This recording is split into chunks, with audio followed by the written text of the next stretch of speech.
কোনো রাজনৈতিক দলকে নিষিদ্ধ করতে বলতে পারে না বিএনপি, তা নির্ধারণ করবে এই দেশের জনগণ। দুপুরে ফুলগাজীর শ্রীপুরে ইস্কান্দার মজুমদার বাড়ি প্রাঙ্গণে এসব কথা বলেন বিএনপি মহাসচিব মির্জা ফখরুল ইসলাম আলমগীর।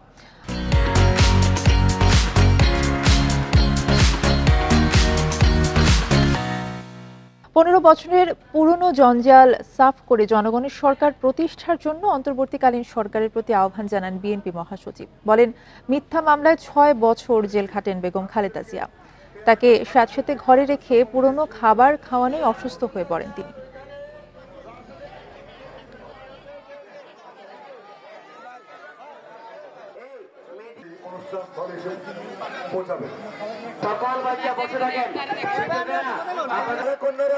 মিথ্যা মামলা দিয়ে তাকে জেলে পাঠিয়ে দেয়।